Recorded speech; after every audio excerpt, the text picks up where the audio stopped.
adalah orang baik, bukan Tuhan yang baik ya, orang yang baik ya. Saya konfirmasi perkataan Anda mengatakan Yesus itu adalah orang baik. Jadi saya konfirmasi ya, Anda mengatakan tadi Yesus itu adalah orang baik, bukan Tuhan yang baik ya. Saya konfirmasi. Dan yang kedua, mau saya mau tambahkan sedikit. Tadi udah sepakat Tuhan Yesus itu juga adalah manusia. Kita bahas Yesus disalibkan aja. Aku coba. Iya, ini melebar kemana-mana ini. Kita jalan jadi Salam.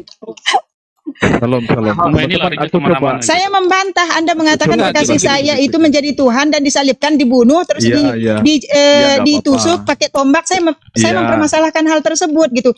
Saya sangat keberatan karena saya adalah pengikut Yesus yang setia. Mengambilkan dari aku coba jelasin sedikit teman-teman, aku tambahin sedikit dulu ya. Aku tertarik tadi yang berarti umat Kristen dong.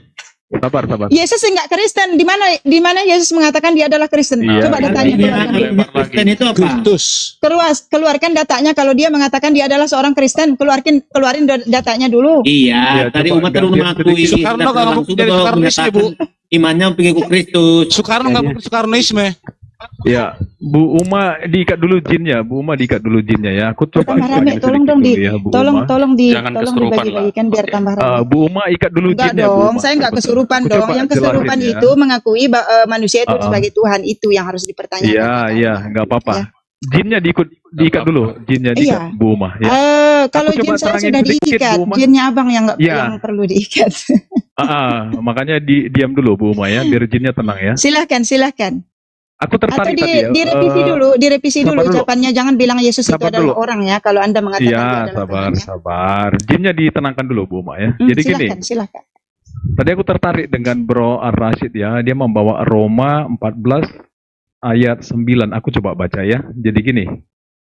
Sebab untuk itulah Kristus telah mati dan hidup kembali, ya. Supaya ia menjadi Tuhan baik atas orang-orang mati maupun atas orang-orang hidup. Jadi begini bro, di sini bukan proses pengubahan status. Karena ini ada hubungannya dengan ayat 8-nya, biar ku baca ya. Sebab jika kita hidup untuk Tuhan. Dan jika kita mati untuk Tuhan. Jadi baik hidup atau mati, kita adalah untuk Tuhan. Jadi di sini bro, berbicara tentang kepenguasaan. Jadi kepenguasaan terhadap hidup dan mati itu untuk Tuhan. Ayat 9 bukan bicara terhadap pelantikan dia sebagai Tuhan, bukan itu. Tapi kepenguasaan. Kepenguasaan Yesus yang Tuhan itu untuk orang hidup dan mati. Kira-kira begitu bro. Jadi dia mau jawab itu. Ya, yang di ayat 8-nya, kamu mati atau hidupmu itu untuk Tuhan. Begitu bro. Kira-kira masuk nggak kira-kira? Bro Ar-Rasyid. Itu penafsiran pribadi Bapak. Begini, anggaplah itu penafsiran, ya. Tetapi dia nyambung bro, Bro Rasyid. Jadi bukan intinya prosesnya itu, begini. Gini dulu, sebentar ya. Kita konfirmasi. Bukan proses pelantikan itu bang. Bukan. Jadi ini bukan proses pelantikan, tapi hidup dan matimu itu, dia mau tegasin itu untuk Tuhan di ayat 8 bro. Itu kira-kira Bro Rasyid. Iya tadi. Jadi kalau Bro Rasyid nangkapnya itu pelantikan nggak apa-apa, kita maklum kok. Saya tidak ada, saya tidak sedikit. Jadi kita maklum. Rekan-rekan Muslim kalau memaknai Bible kita yang sangat seksi itu, ya dari kacamata kalian kita nggak ada masalah sih begitu. Bible dibilang seksi. Iya. Kalau memang, ya begini ya, kita memang maklumin ya. Bicara Bang Ginca? Silakan bro. Oke. Tafadol Sukron, bro. Saya mulai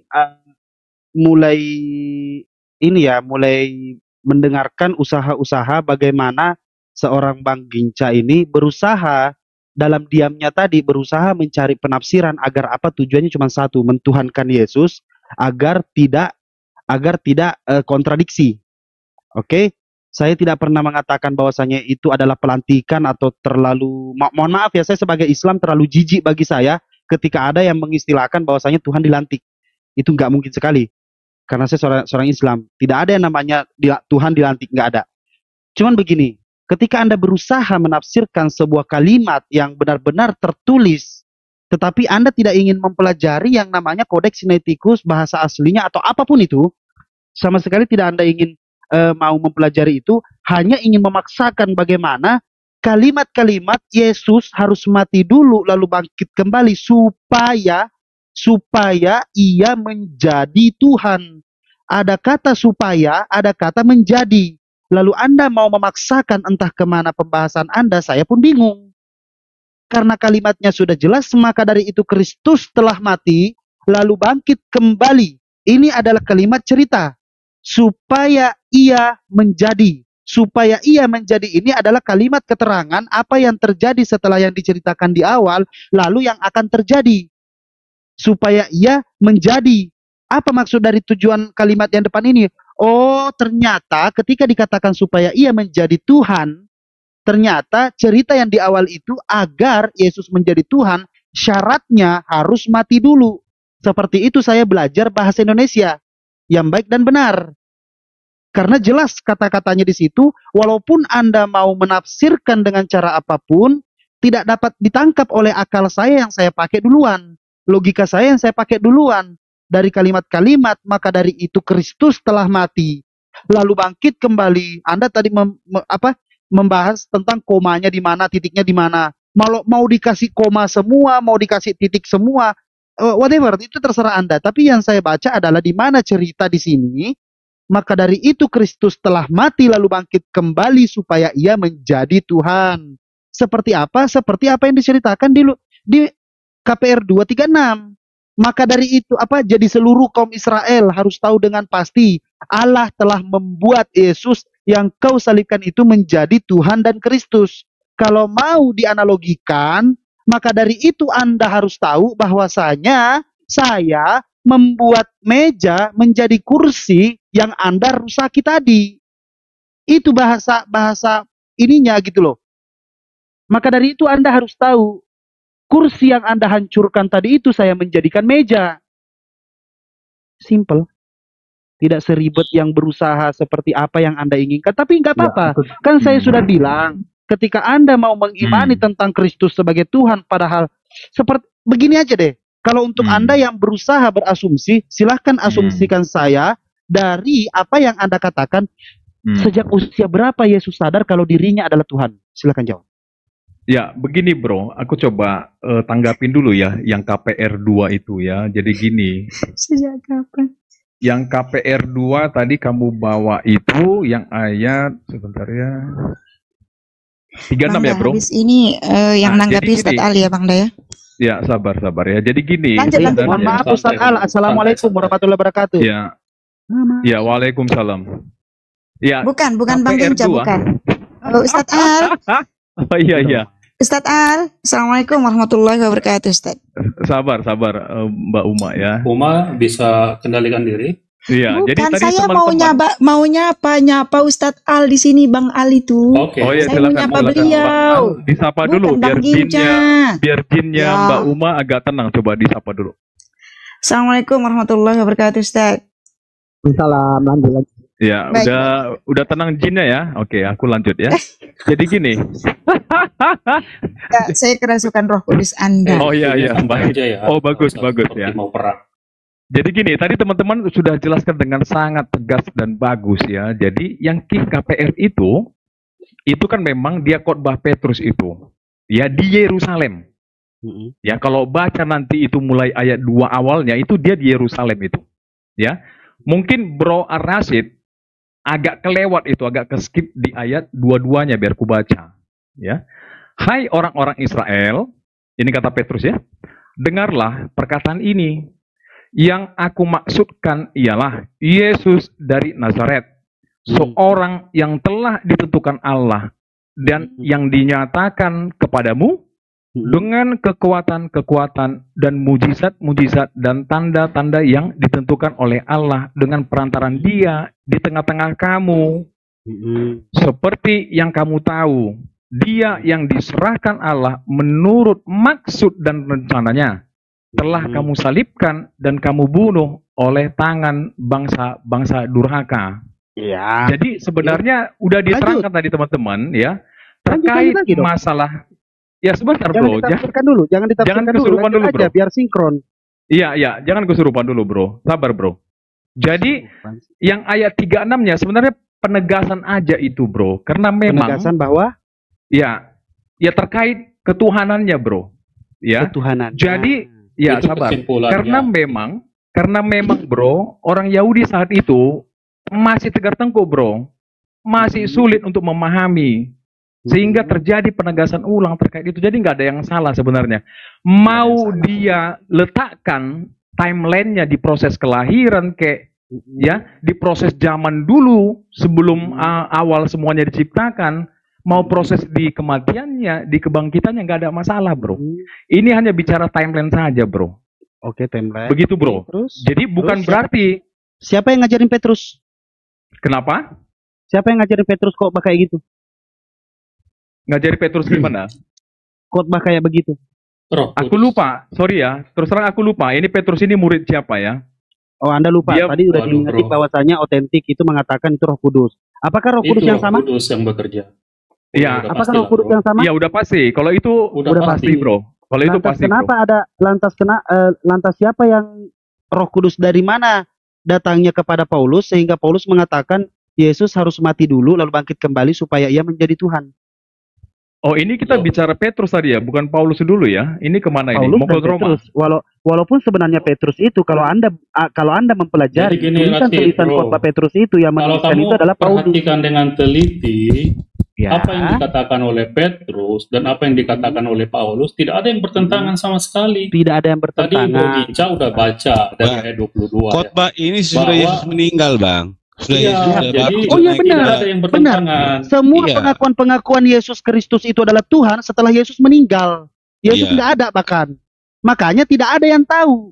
Tidak ada yang mengkonfirmasi kepada Yesus. Sama seperti hal bahwasanya orang yang membenci kita lebih tahu sifat buruk kita daripada diri kita sendiri. Karena apa? Karena orang yang membenci kita tidak akan mau berkonfirmasi kepada diri kita ketika dia mendengarkan cerita-cerita dari orang lain. Ketika ada orang lain sama-sama membenci kita dan mereka menggibahkan kita, biarkan saja mereka di belakang. Karena apa? Karena di antara satu dari mereka tidak akan ada yang mau mengkoreksi ke diri kita sendiri. Tetapi apa? Di mana saya sebagai umat muslim, saya mengkoreksinya. Dengan cara apa? Saya mencari kalimat-kalimat Yesus itu sendiri.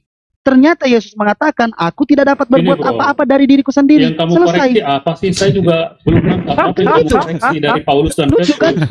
Apa Ini yang jadi kamu melebar Jangan Jangan koreksi, saya juga nggak. Dari tadi saya Agak panjang. sulit Ini ini. apa yang kamu apa koreksi? tujuannya Petrus kemana? dan Paulus itu sejalan.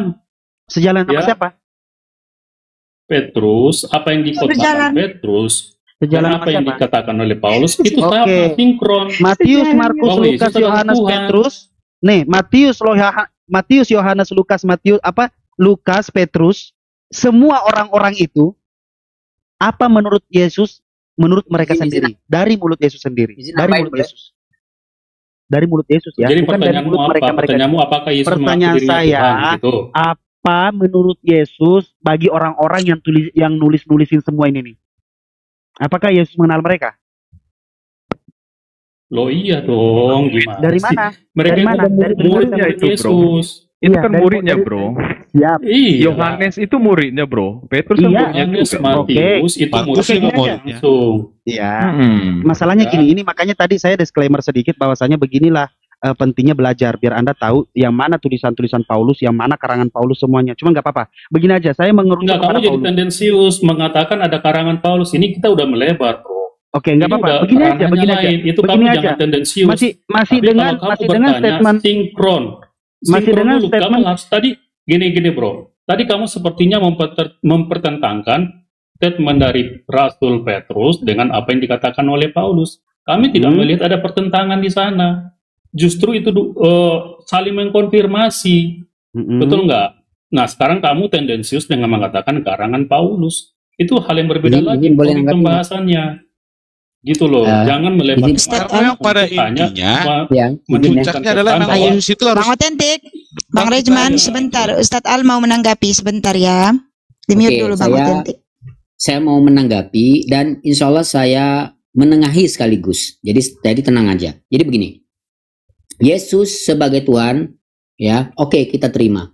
Tetapi harus dipahami bahwa makna Tuhan di dalam Perjanjian Lama, dalam Torah itu tanda petik ya, adalah makna yang umum, bukan bermakna Tuhan yang sesungguhnya. Jadi ketika dikatakan Yesus adalah Tuhan, itu harus diklirkan dulu apakah Tuhan dalam makna yang sebenarnya atau Tuhan dalam makna kiasan. Karena di dalam Perjanjian Lama itu Allah ya mengangkat Musa sebagai Tuhan kepada Firaun. Begitu juga dia mengangkat Daud sebagai anaknya dan juga mengatakan bahwa Bani Israel adalah anak-anak Allah. Ya, jadi terminologi Tuhan maupun anak Tuhan di dalam Perjanjian Lama itu terminologi yang sifatnya kiasan. Ya, jadi ketika memahami Yesus, ya, maka kita harus clear dulu ya. Yesus ini orang mana? Yesus orang Yahudi yang mengamalkan juga Torah. Otomatis pemahaman Yesus itu sebagai Tuhan harus relate dengan Torah atau Perjanjian Lama. Tidak bisa membuat pemahaman yang baru yang keluar dari konteks Taurat. Nah, jadi ini teman-teman ya, ketika memahami Yesus sebagai Tuhan, maka di sini yang harus kita clearkan bukan berdebat dia Tuhan atau bukan Tuhan, tetapi kita harus melihat konteks Taurat itu seperti apa dalam memaknai Tuhan. Jadi Tuhan itu bisa bermakna umum, anak Tuhan juga bermakna umum, misalnya ya. Kepada orang-orang soleh ya, hamba-hamba pilihan seperti Bani Israel itu disebut anak-anak Tuhan, anak-anak Allah ya. Yakub, Musa, Daud ya, itu juga disebut bisa disebut Tuhan juga ya. Contoh nih, ketika Tuhan berfirman kepada Abraham, dia juga mengatakan hal yang sama ya. Silakan bisa dibaca itu di dalam Genesis atau Kejadian 17 ayat 8. Kepadamu dan kepada keturunanmu akan kuberikan negeri ini yang kau diami sebagai orang asing, yakni seluruh tanah Kanaan akan kuberikan kepadamu menjadi milikmu untuk selama-lamanya dan aku akan menjadi Allah bagi mereka. Nah, itu kan juga ketika Allah mengutus Musa kepada Firaun, ya, dia mengangkat Musa menjadi Allah bagi Firaun. Jadi makna Tuhan atau makna Allah di situ adalah bisa sebagai utusan, sebagai nabi, sebagai rasul. Artinya orang yang mewakili Tuhan. Jadi bukan Tuhan dalam makna yang sebenarnya. Nah, oke, itu clear ya. Nah, yang kedua, sebentar, sedikit lagi ya, sedikit. Ini saya menengahi lu. Saya tidak menolak perkataan Anda, juga tidak membantah, tapi saya memberikan angle yang lain atau sudut pemahaman yang bisa dipahami ya sesuai konteks Taurat. Oke, sekarang begini. Yang kedua ya, ketika Anda katakan Yesus adalah Tuhan dalam makna yang sebenarnya dan ingin memaksakan makna itu, oke, kita sepakati, tapi Anda harus mampu menjelaskan ya. Ketika Yesus dipahami sebagai Tuhan, yang saya tanya adalah ya, apakah dia kalau Tuhan itu ya, tentu dia merdeka membuat keputusannya sendiri. Atau ketika dia hidup di selama hidupnya, siapa yang menentukan otoritas pembuat keputusan ke atas dirinya?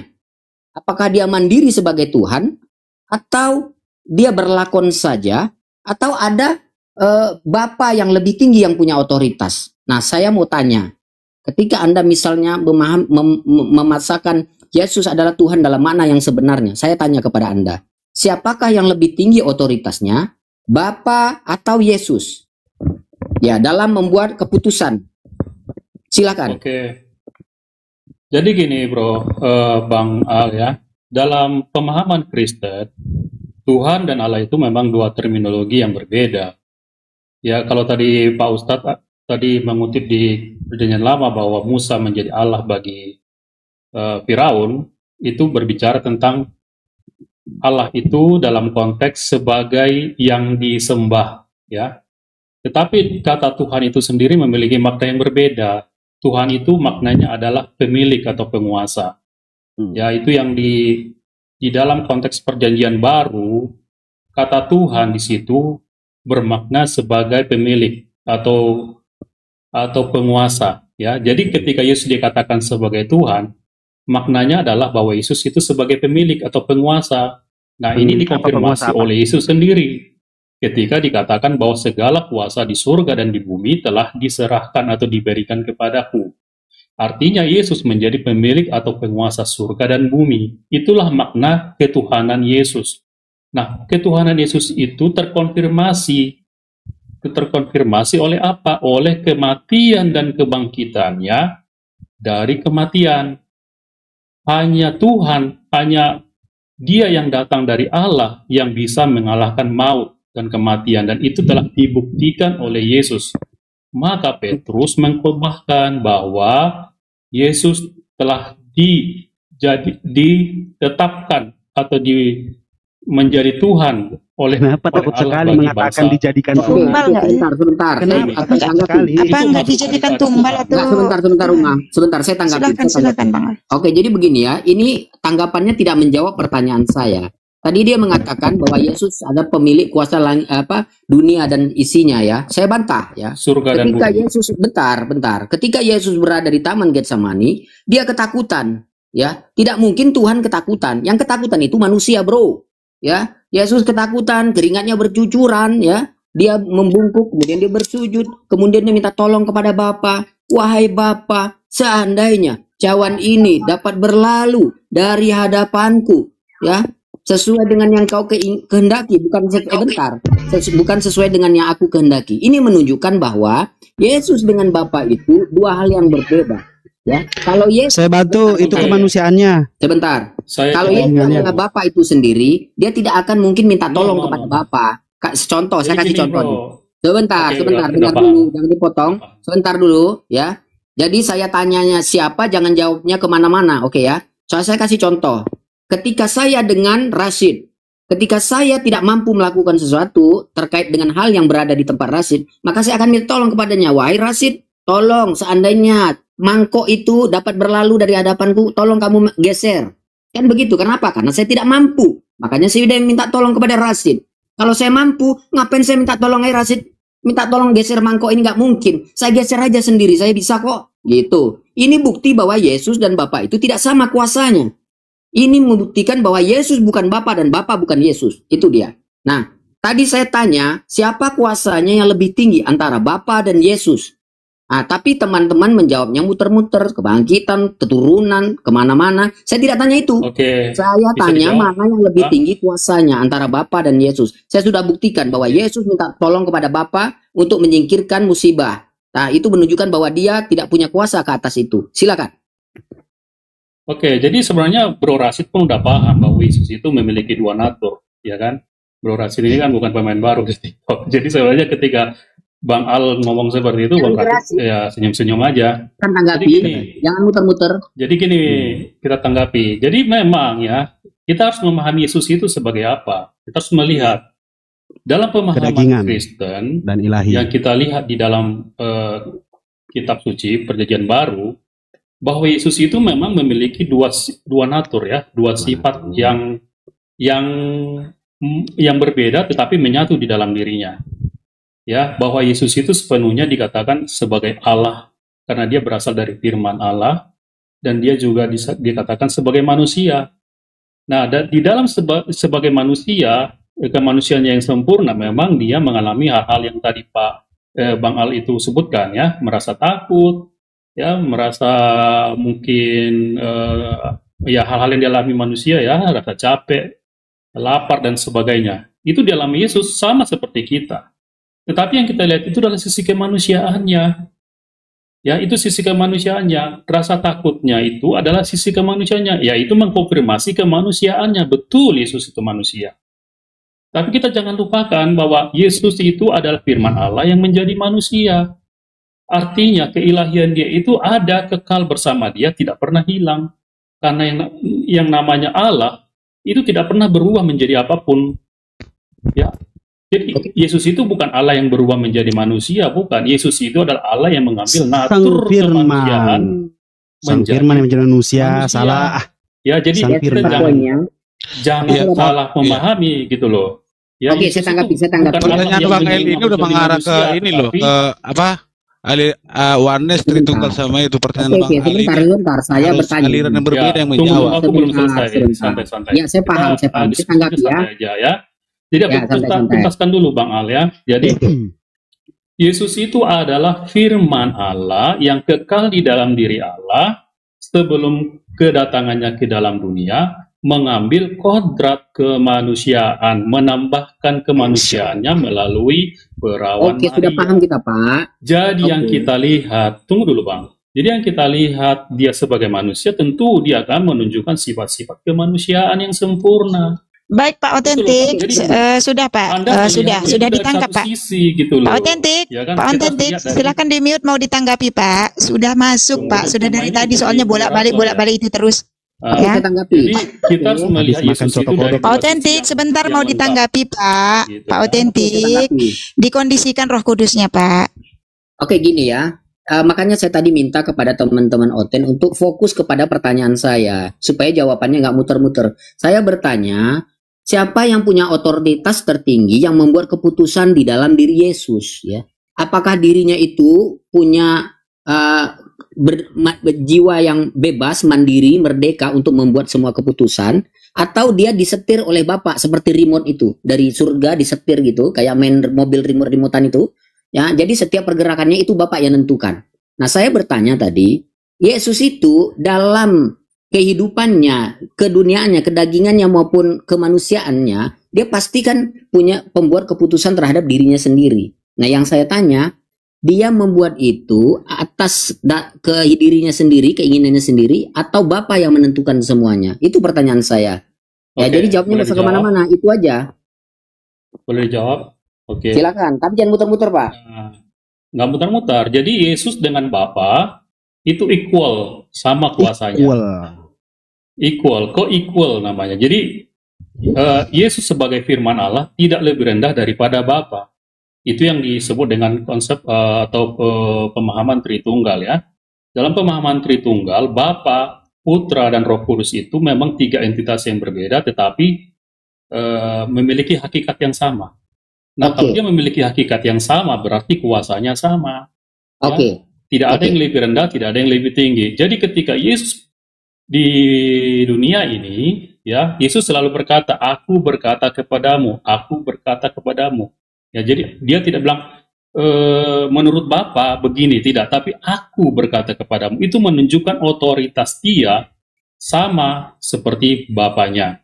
Ya, jadi pertanyaan Anda itu sebenarnya itu pertanyaan yang mudah dijawab. Apakah Bentar, Yesus Pak, lebih saya jawab dulu, Pak. berkuasa daripada Bapa atau sebaliknya? Tidak. Yesus dengan Bapa itu sama berkuasanya karena mereka sehakikat.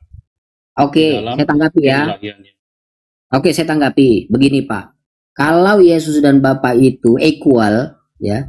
Saya udah buktikan tadi, saya kasih contoh seperti saya dan Rasid tadi. Kalau saya dan Rasid equal kuasanya, saya nggak akan minta tolong sama dia untuk geser mangkok di hadapan saya. Kenapa? Saya sama dia equal, saya mampu kok gitu. Walaupun saya berbentuk daging, tapi kan saya nggak daging mati, Pak. Saya punya nyawa, punya roh, Pak. Jadi Bapak jangan bilang tentang itu kedagingan. Apakah dia mayat? Dia kan nggak hidup sebagai mayat, Pak. Dia hidup sebagai manusia, punya roh, punya keinginan, punya kehendak. Dan maka dari itu, ya, kalau Bapak katakan dia equal, seharusnya dia nggak perlu minta tolong sama Bapak untuk menyingkirkan musibah itu dengan berdoa memohon. Di mana dia minta tolong ya? Di mana dia minta tolong? Seandainya cawan ini dapat berlalu dari hadapanku, itu kan kalimat minta tolong. Permintaan tolong, Pak. Bang Al, saya coba cari ini ya, Bang Al. Itu pertanyaan Abang Al itu Abang pertanyakan ke Wanes, baru Abang puas. Kalau bahwa dia bisa, tidak equal. Bapak nggak bisa. Ya, ini menafsirkan itu sebagai permintaan tolong, padahal bukan sebentar, permintaan kita tolong. baca ayatnya ya. Iya, jangan pertanyakan ke Trinitas, Bang. Itu pertanyakan ke Wanes, baru Abang puas jawaban mereka. Enggak ini, bukan. Sabar dulu. Bang Al membuat satu pernyataan yang tidak sebenarnya seperti itu. Itu bukan permintaan tolong. Coba menurut Anda apa doa itu? Doa itu untuk apa gunanya? Coba saya tanya, coba. Seandainya cawan ini dapat berlalu dari hadapanku sesuai yang engkau kehendaki, bukan sesuai dengan yang aku inginkan. Apa itu maksudnya? Silakan. Itu bukan permintaan tolong, tapi itu menyatakan suatu komunikasi dengan Bapaknya. Iya, komunikasi maknanya apa? Makna komunikasi dia dengan itu Bapaknya, apa? Silakan. Supaya jika sekiranya bahwa cawan itu bisa berlalu, tetapi bukan kehendak dia, itu sebagai suatu komunikasi antara dia dengan Bapaknya. Ya, komunikasi itu fungsinya buat apa? Saya tanya. Apa fungsi komunikasi? Apa omon-omon saja atau apa? Dia komunikasi bahwa mereka memang berkomunikasi di dalam karya basa-basi gitu. Itu pertanyaan kemikana Bang Al, tanya kemikana aja itu. Saya bertanya sama kalian. Itu adalah komunikasi yang sama intim antara Bapaknya dengan Yesus sebagai manusia. Iya, maknanya apa? Yesus itu pada waktu itu manusia. Jawab maknanya apa? Makna komunikasi itu apa? Yesus itu secara manusia mengalami yang namanya rasa takut, sedih, dan lain-lain. Karena dia takut, dia berkata seperti itu, tetapi dia tidak minta tolong. Karena memang misi dia dari awal pun dia sudah mengatakan dia akan datang dan menyerahkan nyawanya. Oke, sebentar. Oke, tahan ya. Jadi Bang Ali itu jangan membuat suatu pernyataan yang tidak seperti itu, gitu loh. Akhirnya terjadi kesalahan berpikir. Oke, kita gantian Pak, kita gantian. Bapak udah selesai, tahan dulu Pak ya. Saya ulang ya. Dia ketakutan itu narasi awalnya Pak. Orang ketakutan itu berdoa tuh untuk minta tolong Bapak, bukan untuk basa-basi. Nggak mungkin orang lagi ketakutan terus basa-basi. Bro, aku lagi ketakutan nih. Gimana gitu? Nggak mungkin. Kan pasti dia berdoa tuh minta tolong gitu. Makanya saya katakan. Bentar Bapak. Dia memang takut tetapi dia tidak minta tolong. Pak Otentik bisa diem nggak? Bisa diem nggak? Elila masa Tani. Kita tiktokan aja. Bisa diem nggak Pak Otentik? Bisa diem nggak? Lagi dijelaskan Pak. Mute dulu Pak. Tapi lagi Adinda Uma yang habis makan soto kodok, sabar ya. Oke, saya ulang ya. Saya ulang ya. Yesus itu dia mengatakan my father greater than I. Bapakku lebih besar dari aku. Ya, kuasa yang kumiliki, aku tidak mampu melakukan segala sesuatu atas kehendak keinginanku sendiri. Melainkan dia yang mengutus aku. Ini menunjukkan bahwa dia tidak punya kuasa Bapak. Kecuali kuasa itu pemberian yaitu mukjizat. Makanya wajar kalau dia ketakutan. Dia berdoa meminta kuasa itu. Meminta tolong, meminta bantuan. Nggak mungkin dia basa-basi dengan Bapak. Dia bukan manusia yang suka basa-basi kayak teman-teman. Bukan. Dia seorang nabi Bapak. Seorang rabbi. Yang mengerti betul apa yang harus dia lakukan.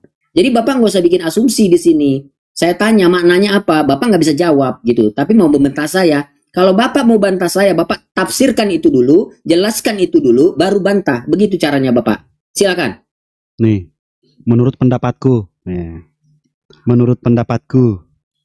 jadi rasul-rasul itu ketika mengeluarkan statement menurut pendapatnya, jadi bukan menurut pendapat Roh Kudus atau pendapat Yesus, tapi di situ dituliskan menurut pendapatku. Lanjut. Akan ditanggapi Pak Otentik. Udah nggak kuat kayaknya dia. Dibuka mute-nya Pak. Dibuka mute-nya. Otentik, dibuka mute-nya Pak. Ya. Baik, silahkan. Ya. Jadi kita harus melihat bahwa Yesus itu dari dua sisi, ya. Sisi keilahian dan sisi kemanusiaan kedagingan. Sisi keilahian dan sisi kemanusiaan. Jadi yang selama ini diperbincangkan atau dipermasalahkan oleh katakanlah kaum Muslim atau Bang Alina adalah sisi kemanusiaannya. Memang betul sebagai manusia Yesus lebih rendah dari Bapaknya. Bahkan lebih rendah daripada malaikat katanya. Untuk seketika waktu dibuat lebih rendah daripada malaikat. Ya? Tetapi itu tidak. Tunggu dulu. Oke, saya catat. Tetapi itu tunggu. Memang betul itu ada ayatnya bahwa Yesus dibuat seketika lebih rendah daripada para malaikat. Ya, artinya otomatis lebih rendah daripada Bapaknya. Sebagai apa? Sebagai manusia. Sudah pasti manusia itu lebih rendah daripada Allah. Nah, ya, jadi ketika Yesus mengatakan Bapa lebih besar daripada aku, itu harus kita melihat bahwa Yesus sedang berbicara tentang posisi dia sebagai manusia di muka bumi ini. Gitu loh. Jadi kita harus cerdas melihatnya, jangan kita izin Bang Al ya. Mata kuda. Izin ya Bang Al. Gas dong. Oke. Beliau nggak pakai data soalnya. Oke, begini. Ketika dikatakan bahwasanya Yesus itu sisi kedagingan dan keilahian yang ada dalam dirinya, makanya disebut Tuhan. Pertanyaan saya seperti ini. Pada saat apa Yesus itu 100% manusia biasa? Ya tidak ada pada saat dia selalu manusia biasa. Dia selalu manusia biasa dan dia selalu Allah dalam waktu yang bersamaan. Tidak pernah ada on off-nya di situ. Selalu ya, tidak ada on off-nya ya. Maka dari itu kita kembali, Kristus telah mati lalu bangkit kembali. Siapa yang mati? Tubuh kemanusiaan Yesus. Allah enggak? Enggak pernah Allah mati. Enggak pernah Allah mati. Berarti pada saat tubuh itu mati, Allahnya kemana? Allah tidak terbatas ruang dan waktu, bro. Siap, saya bertanya. Dia nggak kemana-mana. Siap tidak? Dia ikutan mati di dalam diri Bapak Yesus, di dalam diri Yesus. Apa yang mati? Ilahiannya. Saya ulangi lagi. Mati, bro. Saya ulangi. Ketika Yesus kemanusiaannya 100% dan ketuhanannya 100% yang ada ilahi di dalam dirinya, oke? Yang ada ilahi di dalam dirinya, Pak Otentik. Pertanyaan saya, pernah tidak Yesus menjadi manusia biasa tanpa ilahi di dalamnya? Tidak pernah. Yesus selalu Tuhan dan selalu menjadi. Tidak pernah. Pada saat Yesus mati, apakah ilahi itu ada di dalamnya, berdiam diri? Oh, jadi kamu berpikir, jadi begini bro, kita jangan berpikir keilahiannya Yesus itu terperangkap di dalam tubuh kemanusiaan Yesus yang hanya sebatas daging itu, bukan seperti itu. Allah itu kan tidak terbatas ruang dan waktu. Oke, berarti Allah Bapa sempat pernah keluar dalam diri Yesus? Enggak, Yesus itu ilahi dalam hakikatnya. Dia tidak menjadi hilang atau berpindah dari Yesus ketika tubuh kedagingannya itu mati. Jadi konsep berpikirnya jangan berpikir seperti dua entitas atau dua hal yang terpisah yang bisa dipisah-pisahkan. Itu memahami Allah itu memang itulah Allah itu kan nggak bisa ditempatkan di dalam suatu ruang dan waktu, enggak. Jadi Yesus itu Allah itu nggak pernah mati di dalam diri Yesus. Berarti Allah itu berdiam diri di dalam diri Yesus pada saat Yesus mati. Berdiam diri bukan berarti berdiam diri ada satu entitas tersendiri yang masuk ke dalam tubuh Yesus, bukan begitu pemahamannya. Bagaimana pemahamannya? Dalam bentuk apa sang ilahi itu ada di dalam diri Yesus? Allah itu tidak terbatas ruang dan waktu. I know that. Kita tidak bisa mengkotakkan keilahian itu seperti kita memasukkan angin ke dalam balon. Sehingga kita berpikir ketika Yesus mati, kemudian angin yang di dalam balon itu hilang, bukan seperti pikirnya. Nafas yang ada di dalam diri Yesus, siapa yang punya? Apakah Yesus itu yang punya? Atau Allah Bapa yang memiliki nafas itu seperti kita manusia? Nafas kita dimiliki oleh Sang Allah Bapa. Nafas itu memang dikaruniakan oleh Allah itu sendiri. Oleh Allah. Kalau khusus Yesus sendiri, apakah Yesus itu, rohnya Yesus itu yang membuat dia hidup, sang ilahi itu sendiri? Yesus memiliki rohnya sendiri sebagai manusia. Sebagai manusia. Ya. Ilahinya itu berbentuk apa? Siapa yang membuat Yesus menjadi Tuhan dan mengarang cerita ini bahwasanya ada sesuatu di dalam diri Yesus sehingga Yesus dikatakan Tuhan? Nah, ini lagi kembali kamu berpikir konsep seperti memasukkan angin ke dalam balon. Itu makanya kamu selalu berpikir seperti itu, bro. Yes, that's right. Karena apa? Karena 100% kemanusiaan. Iya, I know. 100% manusia, 100% keilahian. Di mana pernah Yesus mengatakan Eli Eli lama sekali. Maaf. Eli lama sabachtani. Allahku mengapa engkau meninggalkan aku? Allah yang mana nih yang ninggalin dia? Yang ada dalam diri Yesus atau yang di luar diri Yesus yang tidak terruang dalam waktu? Eli itu dia berbicara kepada bapaknya. Ya, betul sekali. Ya. Terus masalahnya apa, bro? Astagfirullahaladzim. Kang Rasid, bentar Kang Rasid. Silakan Ustaz. Silakan Ustaz. Silakan begini Pak Oten. Masalahnya apa? Iya, saya jelaskan ya. Tapi tolong dengar baik-baik ya supaya tidak gagal paham. Kalau saya tanya siapa, jangan jawabnya di mana gitu ya. Sekarang gini Pak ya. Yang membedakan sebuah entitas itu satu dengan yang lainnya itu kita untuk tahu apakah dia satu atau dua, itu letaknya di mana? Di free will, Pak. Ya, makanya tadi saya tanya, Yesus itu punya free will atau tidak? Ya, kalau Bapak katakan dia jadi satu dengan Bapak, maka dia tidak punya free will, Pak. Artinya, free will dia itu adalah free will Bapak pada hakikatnya. Satu gitu, jadi dengan Bapak. Tapi kalau free willnya beda, Bapak beda, itu namanya dua entitas. Berarti bukan dua natur itu namanya, itu dua Tuhan namanya, Pak. Karena dua free willnya, ya. Karena tidak mungkin dalam satu badan itu ada dua free will, ada free will Tuhan, ada free will manusia. Belum lagi orang Kristen mengatakan bahwa Bapa dengan Yesus itu dua entitas, enggak ada yang. Oke, makanya saya tanya tadi Bapak jawabnya jangan kemana-mana. Saya tanya apakah Yesus punya free will sendiri atau free will jadi satu dengan Bapa? Sebagai manusia sempurna dia punya kehendak juga. Oke. Saya meyakini itu. Jadi kehendak dia sebagai manusia itu bukan kehendak Bapa. Dia punya kehendak sebagai manusia, tetapi sebagai Iya, Allah. saya tanya Bapak, dia sebagai manusia Sebagai kan Allah, bukan daging mati, Pak. Dia daging memiliki hidup, kehendak Pak. yang sama dengan Bapaknya, gitu loh. Oke, dia punya kehendak yang sama. Saya buktikan ya. Ya. Ketika Yesus makan daging, itu apakah Bapak yang lapar? Astagfirullahaladzim, astagfirullahaladzim. Ketika dia makan ikan goreng, itu yang lapar maaf. Yesus apa Bapak? Saya tanya. Itu kan pertanyaan yang tidak mengerti natur Yesus. Tadi kan kita Loh, sudah bukan, jelasin Bapak, saya bahwa membuktikan Yesus itu bahwa dia memiliki itu dua Tuhan. sisi. Kan Bapak Dua yang bilang natur. dia ada dua natur. Dia Jadi saya sebagai tanya. manusia, dia sebagai ilah, sebagai Allah. Oke. Itu kemanusiaannya, Sekarang Bang. gini, Jangan salah. sekarang nggak begini Bapak, Ya. maka Bapak dengar pertanyaan saya, jangan semangat jawab tapi nggak paham ya. Bagaimana Saya Bapak paham. membedakan? Pertanyaan Oke, kamu itu enggak, karena kamu selalu melihat Yesus dari satu sisi. Oke ya, dengar Betul dulu nggak? Bapak ya. Oke, saya tanya ini ya, apakah Yesus itu seperti sosis dengan Bapak yang di blender jadi satu ya, sehingga jadi satu naturnya, atau dia Bapak itu cuma nempel aja di badannya, kadang datang kadang enggak, gimana yang benar? Itulah kesalahan kamu berpikir. Kamu selalu Yang benarnya berpikir gimana? bahwa Tolong kasih tahu yang benarnya, itu tolong. hal yang bisa dimasukkan ke dalam wadah yang kosong. Jadi seolah-olah Ya tolong kasih tahu yang benar kualitas yang gimana. gimana Oke. gitu loh. Mungkin pertanyaannya Bisa begini, jelasin. Bang Al. Bang Al tadi Begini, sebentar. Begini pertanyaannya mungkin. Mohon izin ya Ustadz Alia. Begini mungkin. Saya berusaha untuk memahami bahwasanya yang namanya konsep dalam kekristenan itu untuk memahami bahwasanya 100% manusia, 100% ilahi. Astagfirullahaladzim, lupa gue lagi pertanyaannya. Oh gini. 100% manusia, 100% ilahi. Pertanyaannya simpel. Sejak kapan Yesus sadar diri kalau ada ilahi di dalam dirinya? iya, Sejak kapan? iya. Sejak usia kapan atau kapan Yesus sadar diri, tahu diri kalau ada ilahi di dalam dirinya?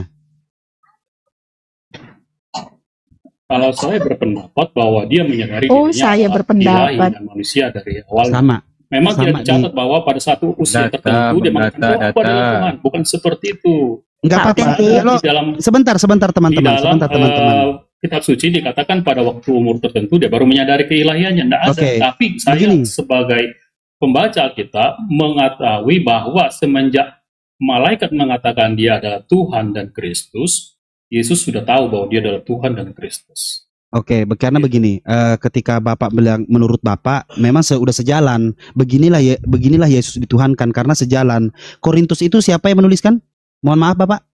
Paham nggak Pak Yaitu otentik siapa yang Paulus. Paulus 1 Korintus 4 nomor 9, sebab menurut pendapatku, pendapat siapa itu? Tidak ada huruf besar, semuanya huruf kecil, berarti menurut pendapat Paulus. Sebab menurut pendapatku Allah memberikan kepada kami para rasul tempat yang paling rendah. Oke. Skip kita ke 1 Korintus 7 nomor 40 dan juga tetap ada statement mengatakan tetap menurut pendapatku ia lebih bahagia kalau ia tetap tinggal di dalam keadaannya. Dan 2 Korintus 11 juga mengatakan hal yang sama, tetapi menurut pendapatku sedikit pun aku tidak kurang daripada rasul-rasul yang ada padanya. Intinya adalah semua yang Anda pahami itu ada beberapa hal menurut pendapat manusia biasa, yaitu Paulus. Begitu.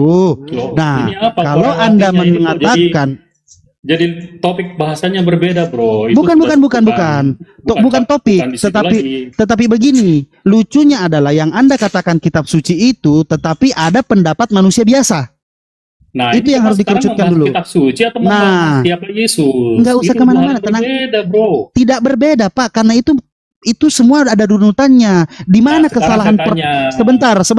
sebentar. Di mana ada kesalahan terbesar bagi akal manusia ketika mengatakan bahwasanya kitab suci itu adalah firman Tuhan yang tertulis di dalam sebuah buku, makanya dikatakan kitab suci. Tetapi apa? Ternyata begitu dikaji, dipilih dan dipulihkan, dibaca baik-baik secara benar dan teliti, di situ ada statement mengatakan menurut pendapatku, dan itu tidak sedikit. Nah, permasalahan pertama di situ, itu adalah kesalahan yang besar ketika menurut pendapat manusia biasa dikatakan tulisan-tulisan itu adalah firman dari Tuhan. Makanya dikatakan Biblos itu Jadi kitab gini, suci. Itu yang pertama. jelasin. Yang kedua, sebentar. Jadi langsung jelasin Yang dulu, kedua, Bukan di mana jelasinnya. tulisan-tulisan itu adalah tulisan-tulisan manusia biasa yang berusaha mentuhankan Yesus, sehingga apa? Ada Bapak otentik di sini berusaha mentuhankan Yesus yang akhirnya kebingungan sendiri untuk menjawab, yaitu apa? Bagaimana, pertanyaan saya, sejak usia kapan Yesus, dan ada tidak statement Yesus di dalam Biblos bahwasanya dia sadar kalau dirinya adalah Tuhan? Itu aja dulu. Oke, ya. Silahkan. Pertanyaanmu kepanjangan, jadi lupa. Jadi gini, firman Tuhan, Yesus sadar dari Tuhan. Dalam pemahaman orang Kristen, bukan seperti yang kalian pahami. Ya, kami memahami Alkitab itu sebagai inspirasi atau ilham daripada Roh Kudus yang diberikan kepada para penulisnya. Jadi bukan satu perkataan yang letterleh daripada Tuhan atau Allah yang turun dalam bentuk kalimat-kalimat, ya, atau dalam bentuk buku kepada para penulisnya, bukan, tapi itu adalah kesaksian, ya. Saya bantu Pak Otentik, ya, Bible seksi. Atau diilhami oleh Roh Kudus kepada para penulisnya. Jadi di situ pun masih Roh Kudus itu masih membiarkan bagaimana para penulisnya itu menuliskan menurut gaya dia berbicara. Ya, luar biasa penafsiran Anda, ya. Ini menurut penafsiran Anda, ya. Itu. Jadi Roh Kudus membiarkan Paulus ngarang sendiri gitu, menurut pendapat Paulus gitu. Roh Kudus membiarkan atau memperbolehkan para penulis itu menulis sesuai dengan gaya atau kemampuan dia menulis, tapi inti atau pesan yang disampaikan tetap sama. Ya, jadi bukan pendiktean yang kamu katakan tadi itu kan seolah pendiktean, sehingga kamu mempermasalahkan firman itu seolah-olah bahwa itu bukan firman Tuhan dalam arti bahwa itu didiktekan, ya, karena ada pendapat-pendapat orang tertentu di situ. Ya, orang Kristen tahu itu bahwa Paulus menuliskan sesuai dengan apa yang dia pahami. Ya, Petrus juga menuliskan sesuai apa yang dia dengar, yang dia lihat. Bang Otentik, rasul yang lain. Bang itu Otentik, firman Tuhan dalam konteks iman Kristen. Bang Otentik, tadi Anda mengatakan di Bible itu ada pendapat orang-orang tertentu di sana. Saya konfirmasi sedikit, ya. Betul nggak ucapan Abang tadi itu? Betul. Nah, tadi udah dibacakan oleh si Bro Rasid. Enggak, bukan. Saya konfirmasi ucapan Abang tadi itu yang mengatakan di Bible itu ada pendapat-pendapat orang-orang tertentu di sana, begitu. Itu yang saya mau konfirmasi. Dan mungkin yang kedua mungkin baik. Saya konfirmasi saja. Tapi itu diilhami oleh Kudus, dibiarkan oleh Kudus untuk menyampaikan pesan. Gitu loh, kamu nggak mau mendengarkan. Iya. Kamu mau menyimpulkan apa yang Enggak, gitu. Enggak, bukan. Kamu dengarkan iman kami. Gitu. Iya, saya dengarkan, makanya saya konfirmasi, Bang. Jangan kamu. Saya dengarkan, Bang Otentik. Pemikiranmu. Iya, Bang Otentik, saya dengar, makanya saya konfirmasi. Saya bukan mengelak, saya konfirmasi ucapan Abang. Cuman saya mau konfirmasi tadi, saya lanjutkan sebentar ya, Bang Daya, mengenai ucapan ini masalah teologi, masalah ketuhanan ini, ya. Yang kawan-kawan kita narasikan barusan itu bersikeras mengatakan Yesus itu adalah Tuhan, kan. Saya mau konfirmasi dulu, saya mau bertanya sama Bang Otentik ini.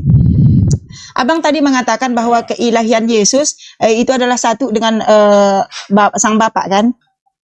Satu, tidak terpisahkan, kan? Baik. Hakikat dengan keilahian Bapa. Baik, sehakikat. Tidak terpisahkan tapi bisa dibedakan. Baik, definisi hakikat yang menurut Abang, yang Abang imani saat ini itu hakikat itu adalah satu, kan? Itu saja yang saya mau konfirmasi. Bukan. Hakikat terus itu apa? Artinya tidak terpisahkan. Arti hakikat itu adalah substansi atau zatnya atau esensinya, itu artinya hakikat. Berarti tidak terpisahkan begitu, ya? Intinya seperti itu, ya? Bukan tidak terpisahkan. Berarti terpisahkan. Sama. Berarti berarti waktu Yesus disalib, Tuhan Bapa itu tidak ada di situ, ya. Sang Bapa tidak ada di situ bersama Yesus, ya. Ada. Itu yang pertama. Ada atau nggak ada, Bang Otentik? Itu pribadi yang berbeda daripada Yesus sebagai firman. Oh, berarti dia tidak satu, ya? Berpikir dulu, ya, pahami dulu iman Kristen baru. Berarti dia tidak satu, ya? Kamu mencampur adukan semua hal gitu loh. Enggak, saya mau konfirmasi, saya ingin bertanya, Bang Otentik. Apa yang kamu konfirmasi? Kamu tidak memahami. Ya, makanya gini saya jelasin. Kalau satu bilang satu, kalau nggak jadi satu bilang nggak jadi satu. Bapak berubah-ubah, tadi bilang jadi satu, sekarang bilang nggak jadi satu. Bapak itu nggak konsisten dari tadi. Makanya muter-muter. Aku menjelaskan kenapa dia bilang hakikat itu tidak terpisah. Enggak, Bapak Bukan hakikatnya tidak konsisten terpisah. dengan jawaban Bapak. Itu, Kalau Bapak katakan nggak jadi dengar satu, dulu. bilang nggak jadi satu. Dengar dulu. Jangan ketika kejepit Bapak Hakikat bilang itu selalu jadi satu. sama. Ketika nggak kejepit Tidak Bapak bilang nggak jadi terpisahkan. satu. Itu berbicara kepada pribadi. Kalau kita berbicara pribadi, boleh kita menggunakan kata terpisahkan. Oke, saya tanggapi. Silakan, Ustaz. Bukan Silakan, terpisahkan, tapi sama atau Sabar ya. tidak, itu penggunaan katanya. Oke, saya tanggapi ya. Begini Pak, gantian ya. Saya tanggapi. Udah Satu dulu, hakikat ini itu sudah saya Bapak, bawa. ya saya kasih contoh ya. Saya dengan Rashid ini satu hakikat ini sekarang ini. Apa hakikatnya? Dia manusia, saya manusia. Secara esen, secara zat, ya, secara substansi sama. Apa? Sama-sama manusia. Nah, apa yang membuktikan bahwa dia dan saya itu berbeda atau ada dua? Yaitu free will-nya. Dia punya kehidupan sendiri, saya punya kehidupan sendiri. Walaupun satu hakikat. Itu masuk akal, Pak. Ada di dalam Bible. Bapak punya kehidupannya sendiri dan anak punya kehidupannya sendiri. Jadi Bapak jangan bilang Bapak dan anak itu satu kehidupan, mentang-mentang satu hakikat. Nggak menjamin Bapak. Kamu salah mengambil kesimpulan. Itu memang diakui oleh orang Kristen bahwa Bapak dengan anak itu dua entitas saya yang ini menjelaskan baik-baik pribadi Bapak. yang Sebentar berbeda. Kok kamu Pak. Oke, saya jelaskan membenturkan Bapak sesuatu ya. yang kami tidak benturkan. Enggak. Nanti Bapak tanggapi setelah saya selesai. Gantian ya. Jadi yang membedakannya. Ceramah, Pak. Kita diskusi. Enggak ceramah. Yang membedakan itu adalah free will-nya. Itu yang saya tanya. Tapi Bapak harus konsisten. Jangan Bapak bilang itu free will-nya free will.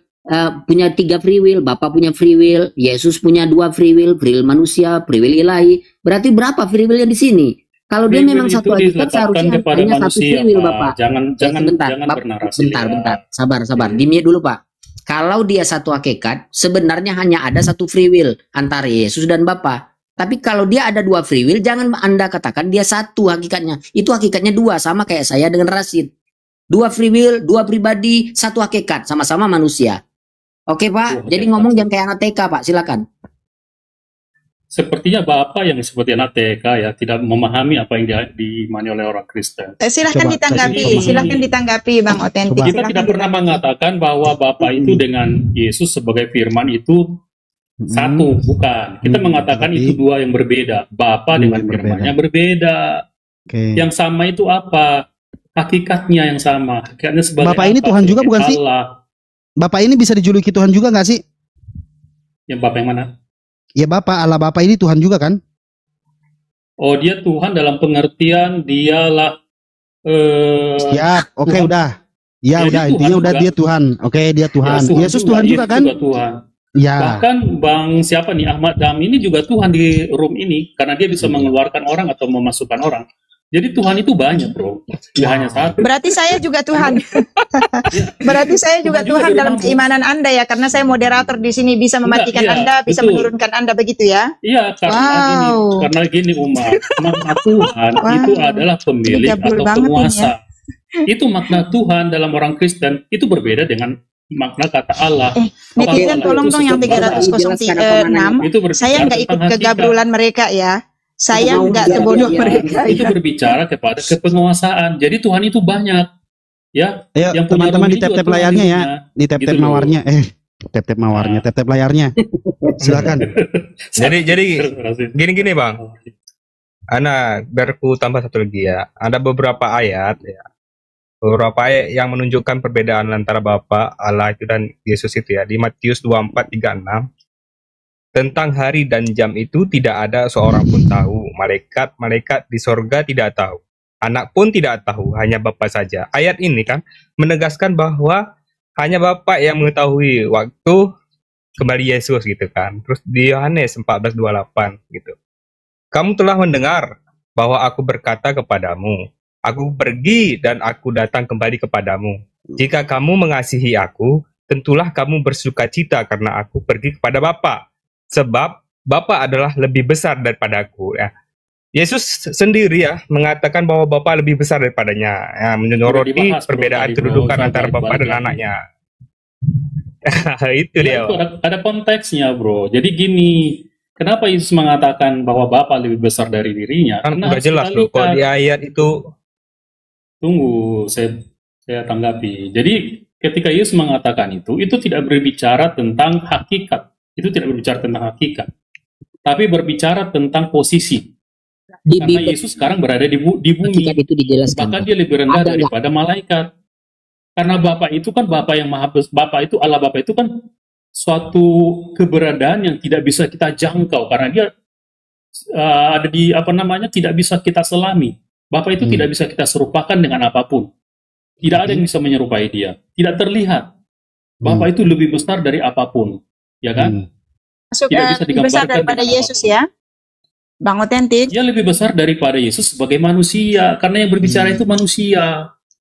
Lantas Allah Bapa berbentuk apa? Lantas berbentuk apa Allah Bapa bisa berada di dalam diri Yesus? Kalau memang dia lebih besar daripada apapun, maha besar. Bapa itu kan tidak terbatas oleh ruang dan waktu. Iya, tetapi dia maha besar kan. Jadi kita nggak bisa mengatakan bahwa dia seperti satu seperti berarti dia maha nggak jelas. Masukkan angin ke dalam satu wadah. Iya, berarti Allah Bapa itu maha nggak jelas. Karena kan tidak terbatas oleh ruang dan waktu. Tidak dikatakan maha besar juga Anda tidak mau. Ketika Anda mengatakan bahwasanya maha jelas, memang tidak bisa kita jangkau dengan akal pikiran. Ya udah, maha nggak jelas, udah gitu aja. Nah, karena kalau dikatakan bahwasanya itu maha nggak jelas. Itu konsekuensinya kalau kamu mengatakan Bang ini ada di Matius 3:17 Bang. Gitu loh. Bang, Matius 17 dan sesudah Yesus dibaptis. Enggak apa-apa. Bang ini ada kalau keimanan kami Anda mengatakan seorang Kristen mengatakan bahwasanya sebentar dong, Bapak Otentik ini kayaknya dari dulu deh kalau ngomong terus. Santai aja. Ketika Anda mengatakan bahwasanya di dalam keimanan Islam seorang Anda mengatakan bahwasanya Tuhan kami maha nggak jelas, ya nggak masalah. Karena memang laisa kami Indonesia tidak menyerupai apapun yang nggak jelas. Tetapi bagaimana kita mengimaninya dengan sopan, dengan attitude, dengan adab yang baik dan benar. Nah, tetapi Anda menjelaskan tentang ketuhanan Yesus, di mana ketuhanan Yesus ini adalah seorang manusia yang mempunyai ukuran. Lalu Anda mengatakan Sang Allah Bapa ini adalah maha besar, tidak terhingga oleh ruang dan waktu. Nah, masalahnya tidak terhingga oleh ruang dan waktu. Allah Bapa ini ada di mana? Tidak terjangkau atau tidak terapalah oleh ruang dan waktu sehingga Yesus dikatakan Tuhan. Dalam bentuk apa Allah Bapa di dalam diri Yesus ini? 100% manusia, 100% ilahi. Dalam bentuk apa? Itu dulu yang harus dipahami. Jadi gini, saya jawab. Gini loh, pernyataanmu itu sendiri udah membantah, bertentangan dengan pernyataan kamu. Kamu tadi kan sudah bilang bahwa Bapa itu tidak terbatas ruang dan waktu. Nah, ternyata penjelasannya adalah ada Bapa di dalam diri Yesus gitu loh. Sehingga Bunda Maria mengatakan ternyata anakku adalah bapaknya. Nah, pertanyaan saya seperti apa di dalam diri Yesus itu Sang Allah Bapa itu berbentuk apa? Apakah roh? Nggak bisa kita mengatakan berbentuk seperti apa karena lantas berarti cuma ngarang doang. Ketuhanan Yesus ini cuma ngarang. Siapa bisa memastikan bahwasanya Yesus itu adalah Tuhan? Siapa yang bisa memastikan? Siapa yang memastikan Yesus itu adalah Tuhan dan Allah Bapa itu tidak dalam diri Yesus itu berbentuk apa? Tidak ada yang bisa memastikan. Berarti ngarang doang. Ketuhanan Yesus ini cuma ngarang. Karena apa? Karena tidak ada yang tahu. Tidak ada yang tahu berbentuk apa Yesus di dalam diri Yesus. Tidak ada yang tahu, cuma ngarang. Begitu. Bukan kesurupan, Pak. Saya lagi emosi. Tidak apa-apa. Emosi sama hal lain. Bang, ini saya bacakan Bang Otentik. Serius. Izin saya anggap ya. Oke, izin Uma. Oke, jadi begini. Jangan dipotong ya Pak. Nanti tanggapi baik-baik. Afwan Ustaz. Kita sapa dulu Bang Ben. Assalamualaikum warahmatullahi wabarakatuh, Bang Ben. Waalaikumsalam warahmatullahi wabarakatuh. Masya Allah. Lanjut Ustaz. Bang Ben ternyata. Oke, jadi begini ya. Yang pertama, kesaksian orang-orang yang hidup sezaman dengan Yesus tidak ada yang mengatakan dia Tuhan ya. Di dalam Bible itu bisa dicek ya. Mereka mengatakan inilah nabi dari Nazaret. Bapak sabar dulu Bapak, alamak. Sabar lah diskusinya Pak. Sabar Bapak. Bang Oten sabar dulu Bang Oten. Nanti saya juga kasih data seperti pertanyaan Bang Oten ya. Lanjut Ustaz. Ya, inilah nabi dari Nazaret, dari tanah Galilea. Itu satu bukti masyarakat bersaksi bahwa dia seorang nabi. Artinya dia manusia. Jadi kalau orang Yahudi Bapak, orang-orang Israel itu tidak akan pernah percaya kalau ada Tuhan yang menjelma menjadi manusia. Jadi tidak mungkin itu. Itu satu. Yang kedua, Yesus ketika ditanya oleh para murid, apakah pengajaran yang paling utama? Maka Yesus berkata, dengarlah wahai Israel, Tuhan kita itu Esa. Cintalah dia dengan sepenuh hatimu, segenap jiwamu. Ya. Jadi Yesus mengalamatkan bahwa yang Tuhan itu Bapa bukan dia. Itu yang kedua. Yang ketiga, ketika Yesus diuji oleh setan, iblis, dia langsung berkata, "Nyahlah kau wahai iblis, sesungguhnya telah ada tertulis, engkau harus menyembah Tuhanmu satu-satunya Allah, bukan menyembahku." Kalau Yesus itu sebagai Allah juga, sebagai Tuhan, maka dia akan mengatakan, telah tertulis bahwa engkau harus menyembahku. Begitu kalimatnya seharusnya, bukan harus menyembah Allah. Itu membuktikan bahwa bukan dia Tuhannya, dia mengalamatkan Tuhan itu kepada Bapa. Nah, itu yang ketiga. Saya bisa tunjukkan banyak ini Pak, nanti Bapak mabuk nanti dengarnya. Oke, jadi itu yang membuktikan bahwa bentar. Kesaksian dari masyarakat, ya, dan kesaksian dari Yesus bahwa yang Tuhan bukan dia. Itu. Nah, kemudian yang kedua, kesaksian dari Bapa sendiri, ya, bahwa Bapa menunjuk Yesus sebagai utusannya, ya, bukan sebagai dirinya, bukan, tetapi utusan. Beda makna utusan dengan bagian dari dirinya. Itu berbeda, Bapak. Ya. Jadi kalimat Tritunggal itu tidak ditemukan baik di dalam Perjanjian Lama, ya, kesaksian-kesaksian masyarakat sezaman dengan Yesus maupun ucapan dari Yesus sendiri itu tidak ada tentang Trinitas. Ya, jadi dunatur, tiga natur, apa natur itu cuma karangan penulis-penulis Bible itu aja. Tapi faktanya tidak ada ditemukan di dalam naskah teks maupun dalam tradisi masyarakat Yahudi. Oke, silakan. Itu kan pendapatmu, dan kamu kan selalu melihat dari satu sisi tadi. Kita harus lihat Alkitab itu secara keseluruhan. Di Yohanes 1 ayat 1 saja sudah dikatakan, pada mulanya adalah firman. Firman itu bersama-sama dengan Allah, dan firman itu adalah Allah. Dan satu ayat itu saja kita bisa mengambil kesimpulan bahwa Yesus itu sebelum keberadaannya di muka bumi ini bersama-sama dengan Allah. Yang bersama-sama dengan Allah pastilah kekal bersama Allah. Ya, karena Allah tidak ada permulaan. Tapi kalau dikatakan dia bersama-sama dengan Allah, berarti dia kekal dengan Allah. Dan dia adalah Allah itu sendiri. Itu dikatakan oleh Injil Yohanes. Ya. Oke, Pak. Jadi kita harus melihat, tunggu dulu dong. Jadi kita harus melihat runutannya, kronologisnya. Jangan kita ambil ayat-ayat, kita comot-comot, kemudian kita simpulkan sesuai dengan kemauan kita sendiri. Tidak seperti itu cara memahami Alkitab. Kita harus baca secara runut. Dari ayat 1 sampai ayat seterusnya. Karena itu dibaca di dalam konteks. Tidak boleh diambil dari konteks. Ya, itu cara memahami Alkitab. Ketika Yesus mengatakan dia lebih besar dari Bapak baca dalam sejarah Kristen. Ketika dia mengatakan bahwa dia diutus oleh Bapaknya, itu ada konteks di situ. Oke, dengerin ya Pak ya. Jadi cerdas dalam membaca Alkitab, jangan membaca sesuai dengan nafsu. Oke, Bapak saya tanggapi ya. Ini kan giliran saya. Tadi ya, tapi Bapak muter-muter aja dari situ dari tadi. Bapak tidak membawa data. Bang Al, gunakan adab ya. Sebagai Ustaz gunakan adab karena saya giliran saya sekarang. Silakan buktikan Bapak ucapan Yesus mana Bapak. Kita harus membaca Alkitab itu secara konteks ketika dia mengatakan seperti Bang Oten, saya konfirmasi sebentar ya Bang Oten ya. Enggak apa-apa, Abang ngomong kami hargai Abang ngomong. Tapi tolong bawa data dengan dalil yang ada di Bible. Jangan asumsi dari tadi karena saya perhatikan Abang ini data enggak ada. Abang menjelaskan itu dengan pendapat Abang sendiri begitu loh Bang. Itu yang ini. Ayat 1. Itu bukan perkataan Yesus Bang. Itu bukan perkataan Yesus Bang. Kalau kamu nggak mengimani itu ya kita nggak bisa diskusi gitu loh. Oke, saya tanggapi Bapak. Kamu sudah mengatakan kamu nggak percaya, padahal kamu mengutip ayat-ayat dari Injil juga. Oke, kamu Bapak menggunakan sesuatu yang kamu percaya untuk membantah iman orang, tetapi kamu sendiri nggak percaya. Itu kan kamu sakit jiwa. Ya udah, saya tanggapi. Yohanes 1 ayat 1 itu menurut Santo ya. Agustinus ya, itu diadopsi dari hipnoplatonis Bapak ya. Hipnoplatonis itu adalah filsuf Yunani. Ayat itu diambil lalu dimasukkan di dalam Injil Yohanes. Dan itu sudah dikonfirmasi oleh gereja bahwa itu ayat sisipan Bapak.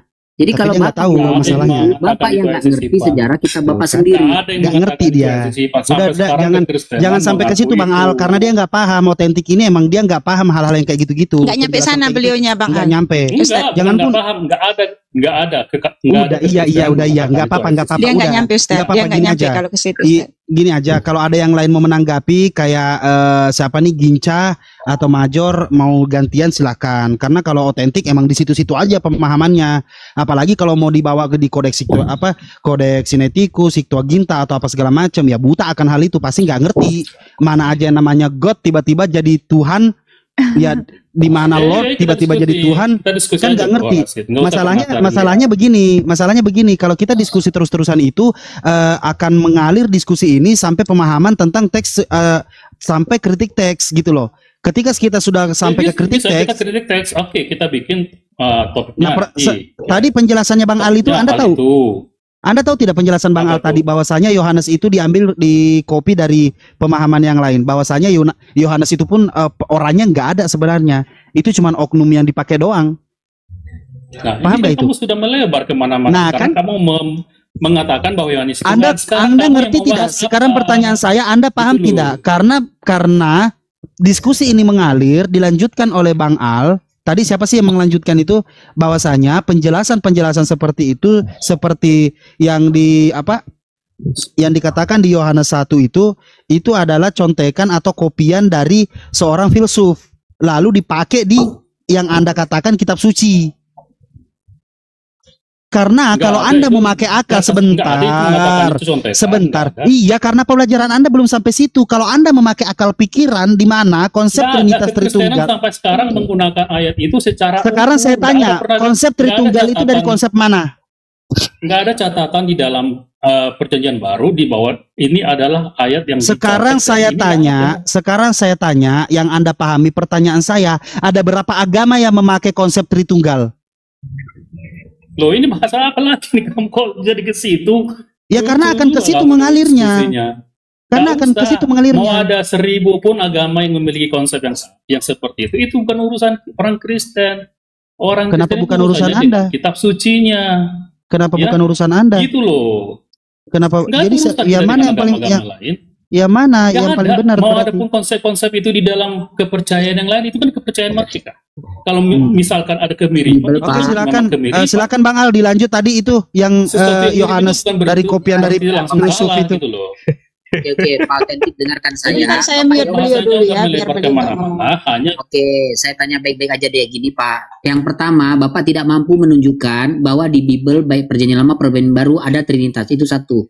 Yang kedua, saya udah tunjukkan bantahannya ayat-ayat yang menunjukkan bahwa Yesus bukan Tuhan. Persaksian masyarakat, persaksian Yesus maupun persaksian Bapa. Dia bukan Tuhan. Itu yang kedua. Yang ketiga, pengajaran Yesus selama ini bukan Trinitas, ya. Di Taurat Musa mengajarkan Sema Israel, ya, tentang Ahad. Kemudian Yesus juga mengajarkan tentang ketuhanan yang sifatnya tauhid, ya, monoteis. Dia berkata kepada Israel, dengarkanlah Tuhan kita Esa. Dia tidak berkata dengarkanlah Tuhan kita Trinitas, tidak. Dia tidak berkata aku Tuhan, tidak. Tapi dia katakan sembahlah Allah satu-satunya Tuhanmu dan Tuhanku. Seperti itu.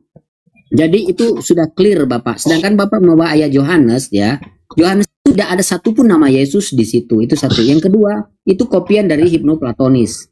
Nah, yang ketiga, ayat itu juga tidak bermakna tentang Trinitas. Itu hanya menunjukkan ayat bahwa Tuhan itu berfirman dan berkata, bahwa perkataan itu ada bersama Tuhan. Itu udah masuk akal. Itu bukan Trinitas maknanya. Kalau Tuhan berkata, ya pasti perkataan itu dari Tuhan. Seperti saya berkata, pastilah perkataan itu dari saya. Tidak menunjukkan bahwa diri saya ada 2 atau ada 3, Bapak. Tidak ada hubungan sama Trinitas Yohanes itu. Oke ya, clear? Enggak clear kok. Kamu hanya mengarang bebas. Enggak, orang saya boleh sudah menguji firman Tuhan dengan. Silakan ditambah Bang Ben. Masuk Bang Ben. Masuk. Sebentar Bang Oten. Sebentar Bang. Iya, Sebentar mau ditambahkan sedikit sama saudara saya. 25 kan Yesus bilang gini, aku bersyukur padamu Bapak, Tuhan langit dan bumi.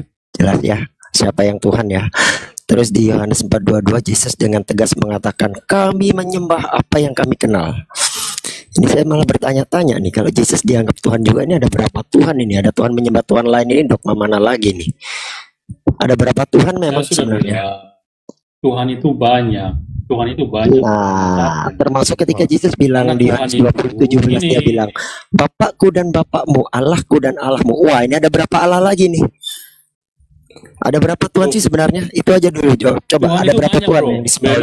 Tuhan itu banyak, karena Tuhan itu maknanya pemilik atau penguasa. Pemilik dan penguasa itu kan banyak hal. Bisa pemilik di rumah ini, bisa pemilik di rumah, bisa pemilik di mana-mana. Ya, itu berbeda. Jadi Yesus dikatakan Tuhan karena dia pemilik surga dan bumi. Berarti yang disembah, Tuhan yang disembah ada berapa? Saya tanya, Tuhan yang disembah ada berapa?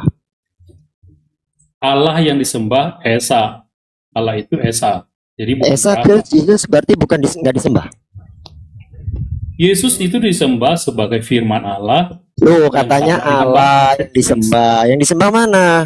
Nah, ini kamu kan apa firman Allah? Membedakan Allah dengan Tuhan. Di sini kerancuan. Saya tanya. Kamu harus bisa bedakan apa itu Allah, apa itu kan di Mak 12:29 jelas tertulis ya. Elohenu Ehad. Ehad itu artinya satu ya, bukan kesatuan ya. Kalau kita buka bahasa Ibrani, Ehad itu satu, bukan kesatuan. Karena kesatuan dalam bahasa Ibrani itu adalah unity. Sabar. Ya. Tenang, ditenangkan Roh Kudusnya. Tenang, Roh Kudusnya tenangin dulu, masukin toples. Jadi Ehad itu artinya satu. Ehad, Stain, Slofa, RPI, Kamishin, Shesh, Steva, dan sebagainya. Jadi Ehad itu satu. Karena yang namanya kesatuan atau unity dalam bahasa Ibrani adalah akhdud, bukan ehad. Makanya jadi pertanyaan gitu loh, ketika kesatuan itu dikatakan sebagai dogma, lo ini jelas bertentangan lo dengan Mak 12:29. Belum lagi kalau saya tanya tentang ketika Yesus mengatakan Allahku dan Allahmu, wah jadi ada berapa Allah lagi nih? Coba jelaskan itu tentang ehad. Iya, Allahku dan Allahmu kata Yesus sebagai manusia. Memang Yesus sebagai manusia memiliki. Memangnya dia di kerajaan surga Allah, maksudnya Allah itu sendiri dia. Dia di kerajaan surga Allah itu sendiri atau bukan? Nah, ini yang kamu harus bisa bedakan, bro. Allah itu maknanya adalah sesembahan, ya. Jadi hakikat itu berbicara tentang hakikat, berbicara tentang substansi. Berarti dia di kerajaan surga bukan Allah? Saya tanya. Jadi Allah. Firman Allah, yakin dia Allah itu sendiri. Firman Allah itu adalah Allah. Allah itu sendiri. Allah. Oke, saya buka tapi nih. Bukan Bapak ya, tetapi Allah. Yakin? Oke, saya buka ini. Ini kerajaan surga nih. Bro. Bentar, Wahyu 3 nomor 2 Yesus bilang gini. Sebab tidak ada yang aku dapati sempurna pekerjaanmu di hadapan Allahku. Nah, itu di hadapan Allah dia di kerajaan surga. Ada berapa Allah? Saya tanya. Masalah satu Allah yang Esa, tidak ada. Loh, katanya lain. Dia Allah itu sendiri. Kok dia di hadapan Allah? Yang mana Allah? Inilah kerancuan berpikirmu. Kamu nggak bisa membedakan Allah dengan Tuhan. Katanya Allah tadi dia Allah, sedangkan dia bilang esensi Allah daripada Yesus. Dengerin, esensi daripada Yesus itu adalah sepenuhnya Allah, sepenuhnya manusia. Karena orang Kristen ketika berbicara tentang Allah itu berbicara tentang esensi atau hakikat, ya. Nah, Bapa dengan Yesus itu dua entitas atau pribadi yang berbeda, tetapi hakikat mereka sama. Makanya Yesus. Iya, berarti ada dua Allah di sana. Ada dua entitas yang sama-sama Allah. Begitu? Yang hakikatnya sama sebagai Allah. Iya, ada dua entitas yang sama-sama Allah di kerajaan surga. Bahkan tiga, bro. Tiga, ada Bapa, ada Putra, dan Roh Kudus. Itu disebut orang Kristen memiliki ada tiga Allah yang sama sebagai Allah. Ada tiga Allah. Kamu ketawa, kamu kayak baru mendengar iman orang Kristen, bro. Enggak, saya tanya, orang ada Kristen tiga Allah, benar ya? Putra, saya kunci nih. Itu kan memang satu hakikat. Iya, ada tiga Allah, bener ya? Saya kunci nih. Kok tiga Allah? Satu hakikat, hakikatnya sebagai Allah. Saya nggak tanya hakikat, ada berapa Allah di sana? Allah itu Esa, bro, satu. Tapi bukan satu biji seperti yang kamu pikirkan. Lah, katanya yang ngomong aku di hadapan Allahku, dia juga Allah. Berarti ada berapa Allah? Ya, Yesus memiliki Allah. Bapaknya itulah Allahnya. Nah, kalau Yesus Allah juga ada berapa Allah? Yesus itu hakikatnya sebagai Allah, Bapaknya sebagai Yesus Allah, di kerajaan surga di hadapan Allah, Bapaknya itu sebagai Allahnya. Kalau Yesus juga Allah, ada berapa Allah? Coba dipakai otaknya, dikit aja masalahnya. Muter-muter aja di situ ini. Udah dibilang Allah itu Esa, tidak bisa dihitung. Sampai kiamat dunia masih itu aja pertanyaannya, capek. Ini ayatnya Bang Major, sebentar Bang Major, sebentar giliran abang sebentar selesai. Dari 400 tahun agamanya, Mas. Sampai itu aja terus dipertanyakan bagaimana sih? Oke, Mayor. Mayor, gini. Sebentar, Bang Da. Bang, Yesus bukan Tuhan bukan Yesus, anak manusia bukan Tuhan. Aduh, 1.400 agama masa sampai sekarang masih Major. Tenang, Major. Major, sabar, kendalikan Roh Kudusnya. Wahyu 3 nomor 2 ini, Major. Tenang, Major. Saya sudah kunci di Wahyu 3 nomor 2. Dia bilang, aku di hadapan Allahku. Kalau dia Allah, berarti ada berapa Allah, Major? Otentik udah nggak mampu jawab itu. Silakan, Major. Kenapa nggak mampu? Ini orang. Iya, silakan di mute. Gini loh, bentar. Aku mau menangkap bentar. Dari tadi aku diam. Gini, bagaimanapun caranya, kalian mau menanggapi iman kekristenan, tidak akan nyambung. Kenapa? Anda berangkat dari iman yang Tuhan tidak bisa diserahkan, tidak bisa dilihat. Ya jelas berbeda. Bagaimanapun caranya tidak akan jumpa. Padahal Tuhan yang diimani orang Kristen itu kita bicara yang tertulis, Major ya. Ini makanya saya bawa Wahyu 3 nomor 2 yang sudah di kerajaan surga. Jelas Yesus mengatakan, aku di hadapan Allahku. Kalau dia Allah ya, juga Yesus, berarti ada berapa Allah? Gini, bentar. Di dalam penciptaan manusia pun Tuhan itu sudah mengatakan, Elohim sudah mengatakan kami, kita. Ada berapa kalau kita? 1. Kita di sana bukan artinya banyak, berarti tetap Tuhan itu juga dalam satu kesatuan. Siap. Jangan lari ke sana. Saya itu tanya tentang Wahyu 3 nomor 2.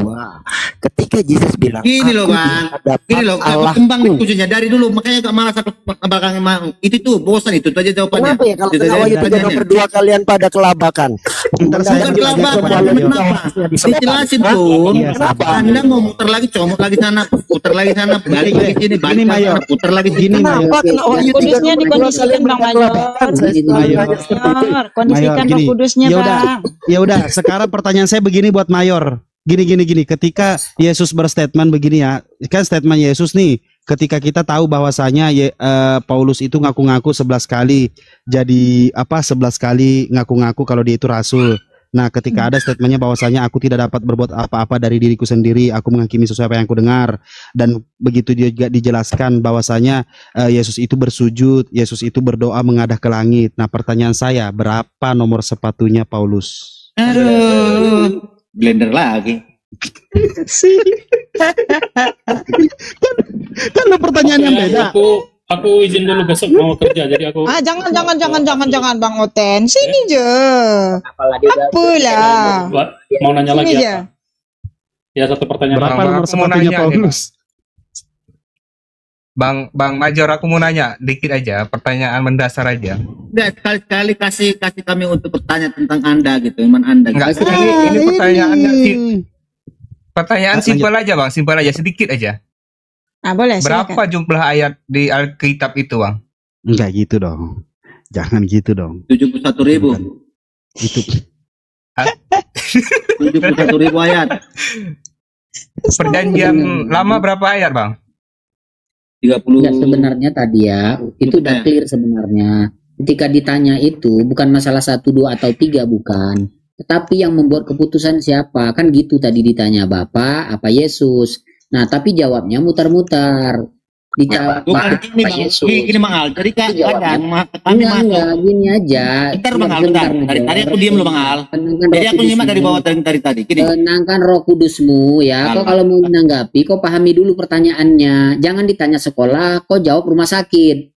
Ya, saya tanya, Bapak dengan Yesus itu siapa yang membuat keputusan? Nah, oke. Kamu harus konsisten ya. Kalau Yesus bilang Yesus, kalau Bapak bilang Bapak. Kalau kamu bilang Bapak, Yesus tidak punya otoritas, bilang dia tidak punya otoritas, cuma Bapak yang punya otoritas.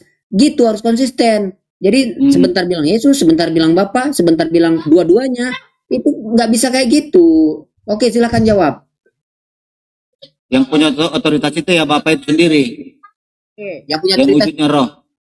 Terus itu robot ya. Dia cuma acting berarti ya. Dia pribadi kemanusiaan yang dipakai Tuhan untuk menjadi pribadi manusia. Sama kayak mobil-mobilan itulah, robot kan dikendalikan. Anda mau gini loh, yang namanya iman terlepas juga Anda itu mengatakan apapun, itu tidak bisa Anda Nggak nanya itu kan iman orang gitu. Sama halnya seperti saya, kayak koreksi iman Anda, tidak akan mungkin Anda bisa menerima koreksi saya seperti itu. Dijawab rumah sakit kan? Saya tanya, yang punya otoritas membuat keputusan ke atas diri Yesus itu siapa? Apakah Bapa atau Yesus itu sendiri? Berapa kali lagi mau tanya Bang Al? Allah Bapa. Oke, diam kamu ya, saya bantah ya. 20 kali lagi aku masuk koma di masih ini aja pertanyaan kalian. Kau jawabnya ditanya sekolah, kau jawab rumah sakit. Angin juga aku tengok lama-lama. Oke ya, dengar ya. Kenapa merasa kalian udah bangga dengan pertanyaan kalian itu tentang Yesus, Tuhan Tua? Karena kenapa? Kondisikan di dalam keimanan kalian, Tuhan kalian itu tidak bisa jadi apa-apa, tidak bisa berkuasa dari manusia. Itu bedanya. Bang Major. Kondisikan Bang. Ya. Kondisikan.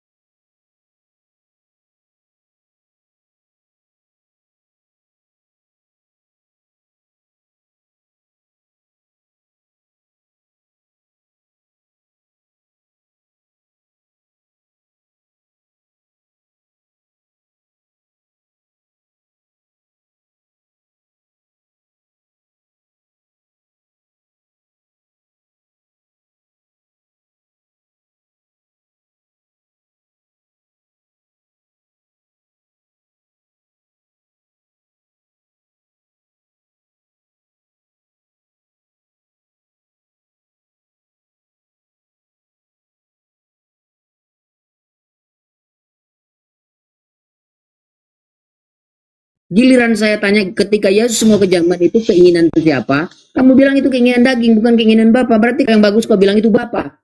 Seenak-enakmu aja menjawab itu. Seharusnya kalau kau bilang itu kehendak Bapa, Bapa semua. Jangan kau berubah-ubah, nggak konsisten kau. Ya, giliran lapar kau bilang Yesus yang lapar. Bang Ali, tadi saya jawab enggak. Anda mau giring saya lagi tadi. Kau mengaku bahwa di dalam Kristus itu adalah Tuhan sendiri yang mengendalikan. Makanya aku tanya kau sekolah apa enggak? Kalau enggak sekolah enggak, saya itu cuma tamat SD. Itu pun gak tamat. Pantesan dia cuma imani saja ya. Iya. Jadi sekarang saya mau bertanya dulu yang punya iman yang kuat, yang punya benar. Iya, silahkan. Silahkan. Iya, silahkan. Ya. Terus. Coba Anda tunjukkan dulu bagaimana Tuhan Anda bisa Anda katakan sama dengan Tuhannya para nabi. Saya jawab ya. Shema Israel Adonai Eloheinu Adonai Echad.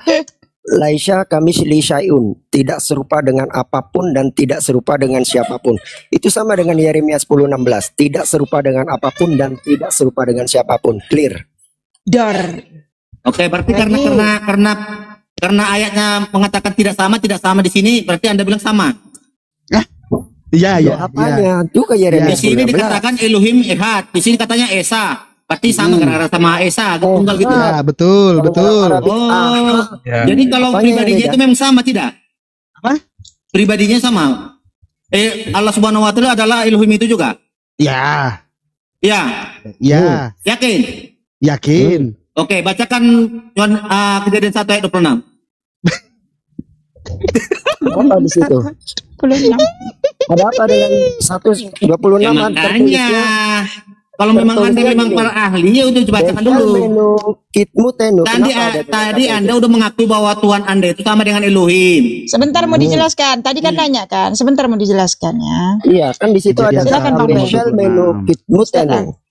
Kata special menu dari kata selem. Kata kitmutenu dari kata demut. Special menu itu bukan artinya gambar, bukan. Kalau gambar itu harusnya toar. Kitmutenu itu bukan artinya rupa, bukan. Kalau rupa harusnya tertulisnya itu bukan demut, temuna. Jadi itu gabrul terjemahan kodeks. Bukan gabrul, Anda yang coba menghindar dari sana. Kalau Anda memang mengatakan Tuhan Anda sama dengan Tuhannya para nabi, Elohim, berarti Anda diciptakan segambar dengan Elohim. Di mana segambar? Saya kan sudah jelasin di situ. Bacakan Kejadian 1 ayat 26. Kata selem artinya bukan Dengan gambar. makanya Bang Major. Selem itu artinya semacam karakter. Sifat. Terus kata demut itu juga. Demut itu dari kata kitmutenu, itu dari kata demut. Itu bukan rupa. Kalau rupa dalam bahasa Ibrani bukan demut, tapi temuna. Makanya saya bilang terjemahan LAI Gabrul kalian itu yang membuat kalian tersesat. Ngapain juga? Bukan tersesat karena kenapa? Rupa. Tidak sesuai Tuhan dengan iman Anda, makanya Anda katakan gitu. Coba Anda mirip-mirip di sini. Nabi saya di sini nih, dibuatkan di sini. Kenapa Anda cari di sini? Yang Anda sering Anda koreksi kata-kata salah. Gitu loh. Di kitab Matius, di kitab ini. Aduh, oh no. Dinubuatkan di mana?